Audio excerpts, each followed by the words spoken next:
प्यारे दोस्तों, आज की वीडियो में हम बात करेंगे सुल्तान उस्मान गाजी के बारे में कि उस्मान गाजी ने किस तरह सल्तनत की बुनियाद रखी। उस्मान गाजी की औलाद कितनी थी और उनकी मौत कब और कैसे वाक़ई हुई।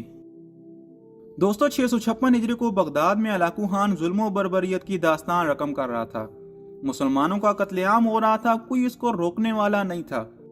मुसलमान रियासतें मंगोलों के खौफ से थर थर कांप रही थी। मुसलमान तातारियों को अल्लाह के अजाब से तशबीह दे रहे थे। ऐसा लग रहा था कि शायद दुनिया में अब कोई मुसलमान हुक्मरान ऐसा नहीं जो इनको रोक सके। जब बगदाद खाक और खून का मंजर पेश कर रहा था तो उसी दौरान तुर्कों के चरवाओं के कबीले के सरदार अर्तुगरुल गाजी का तीसरा बेटा पैदा हुआ, जिसका नाम उन्होंने उस्मान खान रखा। ये वही उस्मान खान गाजी है जिसने आगे जाकर सल्तनत उस्मानिया की बुनियाद रखी। 1288 ईस्वी में अर्तुगरुल गाजी का इंतकाल हुआ तो उसका सबसे छोटा बेटा उस्मान गाजी कबीले का सरदार बना।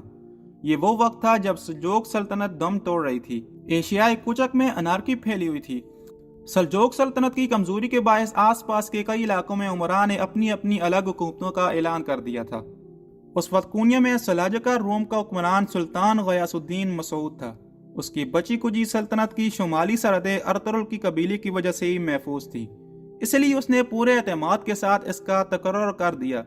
सुल्तान गयासुद्दीन ने उस्मान खान के एजाज में इजाफा करते हुए इसे बेग यानी अमीर का लक़ब दिया और अपना खास परचम और शाही निशानात इसके हवाले कर दिए। चूंकि अर्तुगरुल गाजी अपने जोर कुव्वत और सल्जूकी हुकूमत के इंतशार और कमजोरी के बावजूद हमेशा सल्जोक सल्तनत का वफादार रहा और कभी अलहदगी का ऐलान नहीं किया था, और इसके बाद उसके बेटे उस्मान गाजी ने भी इसी रविश को इख्तियार किया और अपनी फतूहात से जितना हो सका सल्जोक सल्तनत की शान और शौकत को महफूज रखा। यूं उस्मान ओहदे के लिहाज से नायबुल सल्तनत और अमली तौर पर बाइख्तियार हुक्मरान बन गया। नौ उम्र से ही उलमाए कराम का निहायत एहतराम और अकीदत रखने वाला इंसान था, इसलिए वो बुजुर्गाने दीन की सोबत इख्तियार करता। उसी शहर के करीब एक छोटे गाँव में एक बुजुर्ग एदेबाली करमानी भी थे। उस्मान इनके साथ खास अकीदत रखता था। 9 उम्र से ही उस्मान उनकी सोबत में था, मजालिस और ज़िक्र की महफिलों में शिरकत करता। एदेबाली करमानी वो बुजुर्ग थे जिन्होंने उसकी दीनी तरबियत भी की। कहा जाता है कि एक दिन उस्मान उनकी खानकाह में बैठा आराम कर रहा था कि उसको नींद आ गई और उसने ख्वाब में देखा एक चांद हिलाल बनकर शेख एदेबाली के सीने से निकलकर उसके सीने में उतर आया। फिर उसके पहलू से एक जबरदस्त दरख्त नमूदार हुआ जो बढ़ता ही चला गया, यहाँ तक कि उसकी शाखें बैरो बर पर छा गई। दरख्त की जड़ से निकलकर दुनिया के 4 बड़े दरिया दुजला, फरात, नील और ड्यूनेब बह रहे थे। 4 बड़े पहाड़ कोई काफ, कोई बलकान, कोई तोर और कोई अटलस इसकी शाखों को संभाले हुए थे। एक नहायत तेज हवा चली और इस दरख्त की पत्तियों का रुख जो शक्ल से तलवार से मुशाबे थी, एक अजीमुशान शहर की तरफ हो गया। ये शहर जो 2 समुंदरों और 2 बरआज़मों के इत्तिसाल पर वाक़े था, मिसल एक अंगूठी के दिखाई देता था जिसमें 2 नीलम और 2 ज़मुरद जुड़े हुए थे। उस्मान इस अंगूठी को पहनना ही चाहता था कि इसकी आंख खुल गई। बेदार होने के बाद उसने ये ख्वाब अपने शेख को बयान किया। शेख एदेबाली ने इसमें उस्मान गाजी के शानदार मुस्तकबिल की ताबीर देखकर इसको इशारा गैबी समझा और एदेबाली, जिनकी एक इकलौती साहिबजादी बाला खातून थी, उन्हें उस्मान के निकाह में दे दिया, जिससे उस्मान के यहाँ बेटा हुआ जिसका नाम अलाउद्दीन रखा गया। जबकि उस्मान ने दूसरी शादी मालून खातून से की थी जिससे भी बेटा हुआ जिसका नाम उसने और खान रखा।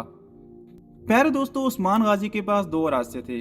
एक तो ये कि मुसलमानों के इंतशार ज़दा छोटे इलाकों के उमरा जिन्होंने अपनी अपनी हुकूमतों का ऐलान कर दिया था, उनकी सरकूबी करके वहाँ अपनी रियासत बआसानी कायम कर ले, या फिर बाज़ंतीनी इलाकों का रुख करे और इनको फतह करके अपनी हुकूमत को बाज़ंतीनी इलाकों में फैला दे। उस्मान ने बाज़ंतीनी इलाकों का रुख किया क्योंकि वो मुसलमानों की आपस में जंग नहीं चाहता था, और दूसरी वजह बाज़ंतीनी इलाकों में दीन इस्लाम की तबलीग का बेहतरीन मौका था। इसके पास बाज़ंतीनी सरहदों में फतूहात का रास्ता खुला था। इसकी वजह यह थी कि बाज़ंतीनी सल्तनत जो बड़ी आलीशान हुआ करती थी अब बदनज़मी का शिकार थी। एशियाई कोचक में इसके चंद ही शहर मकबूजात बाकी रह गए थे, जिसमें बरोसा, नाइसिया, निकोमेदिया और इसके नवाई इलाके बाकी थे। उस्मान ने सुल्तान के नायब की हैसियत से अपनी क़यादत के पहले ही साल में खराज एसार का मुआसरा करके इसको फतह कर लिया और इसके इर्द गिर्द की ज़मीन जो बज़ोर शमशीर उसने फतह की, बाज़ंतीनी दुश्मनों को यह पैगाम दिया कि मुतनब्बा रहे। अगले 7 से 8 साल इस गाजी ने कोई जंग नहीं की اور ساری قوت اپنی قائم کردہ جاگیر میں امن و امان دین اسلام کی ترویج اور تبلیغ میں لگا دی۔ مختلف ادارے قائم کیے۔ علماء کرام کا بہت زیادہ احترام کرنے والا انسان تھا، اس لیے اس نے ہمیشہ دور دراز علاقوں سے آنے والے علماء کرام کو خوش آمدید کہا اور مدارس خانقاہ قائم کی تاکہ مسلمان بچے اور نوجوان بزرگان دین اسلام کی صحبت اور علم حاصل کر سکیں، اور یوں باقاعدہ اپنی ریاست کے لیے پہلی مسجد کی تعمیر بھی کی۔ 699 ہجری میں عثمان نے خود مختاری کا اعلان کر دیا۔ سلجوق بادشاہ علاؤ الدین کے قباد ثالث نے اسے خود مختاری کی اجازت دے کر علامت شاہی ارسال کر دی۔ یوں اناطولیہ کے وسطی علاقوں میں عثمان کا خطبہ رائج ہو گیا۔ عثمان نے اپنے نام کے سکے ڈالنے شروع کر دیے۔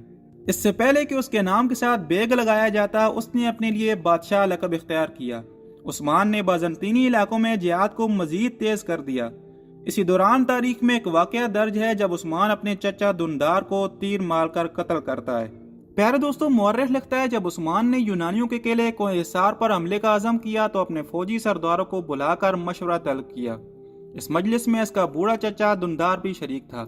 اس نے یونانیوں کی طاقت کا اندازہ کر کے اس مہم کی مخالفت کی اور حملہ کرنے سے منع کیا۔ عثمان غازی نے اس خوف سے کہ مبادئ اس کے چچا دندار کے اس مشورے سے دوسرے سرداروں کی ہمت پست نہ ہو جائے، اس کو فوراً تیر مار کر قتل کر دیا۔ بوڑھے چچا کا یہ قتل آج کے دور میں کتنا ہی معیوب نظر آئے، اس زمانے کے حوالے سے یہ ایک معمولی واقعہ تھا، اور اگر نتیجے کے اعتبار سے دیکھا جائے تو اس کی اہمیت مزید کم ہو جاتی ہے۔ ادھر سلجوق سلطان علاؤ الدین کے قباد بھی تاتاریوں کو مطمئن نہ رکھ سکا، چنانچہ تاتاری حکمران غازان نے اسے قید کر لیا۔ اناطولیہ شدید لامرکزیت کی جانب بڑھ رہا تھا، اور اب عثمان کی نئی ریاست کی آواز پر دور دراز سے مسلمان لبیک کہتے ہوئے عثمان کے پرچم تلے جمع ہونا شروع ہو گئے تھے۔